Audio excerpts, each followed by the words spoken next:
ఈ రోజుల్లో no cost EMI అనే సౌకర్యం చాలా మందిని ఆకర్షిస్తుంది. ఫోన్లు, టీవీలు, ఏసీలు, ఫ్రిజ్లు వంటి ఖరీదైన వస్తువులను ఒకేసారి మొత్తం డబ్బు చెల్లించకుండా నెలవారీ వాయిదాల్లో కొనుగోలు చేయవచ్చు. దీనివల్ల చాలా మంది ఇది పూర్తిగా ఉచిత సౌకర్యమని అనుకుంటారు. కానీ ప్రతి సందర్భంలో ఇది నిజం కాదు. కొనుగోలు చేసే ముందు కొన్ని విషయాలు తెలుసుకోవడం చాలా ముఖ్యం. అసలు నో కాస్ట్ ఈఎంఐ అంటే ఏంటి?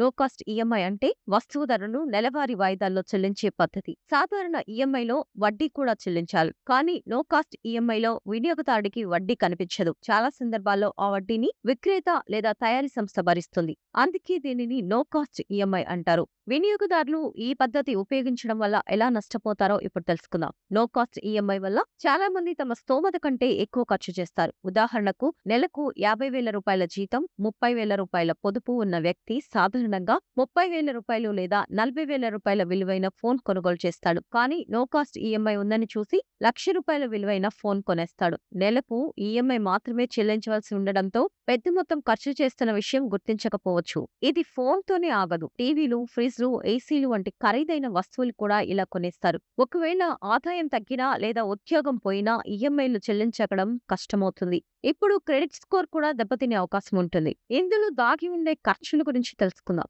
నో కాస్ట్ ఈఎంఐ అంటే ప్రతిసారి పూర్తిగా ఉచితమని అనుకోవద్దు. కొన్ని ఆఫర్లలో అదనపు ఖర్చులు ఉండవచ్చు. ప్రాసెసింగ్ ఫీజు, జీఎస్టీ, కొన్ని బ్యాంకులు లేదా ఫైనాన్స్ సంస్థలు ఇవి వసూలు చేస్తాయి. డిస్కౌంట్ తగ్గిపోవచ్చు. నగదు చెల్లిస్తే వచ్చే డిస్కౌంట్ నో కాస్ట్ ఈఎంఐలో రాకపోవచ్చు. ముందుగానే లోన్ ముగిస్తే ఛార్జీలు ఉంటాయి. కొన్ని బ్యాంకులు లేదా ఫైనాన్స్ సంస్థలు ముందుగానే ఈఎంఐ పూర్తి చేస్తే అదనపు ఛార్జీలు తీసుకోవచ్చు. అందుకే కొనుగోలు చేసే ముందు అన్ని నిబంధనలు ఒకసారి చదవడం మంచిది.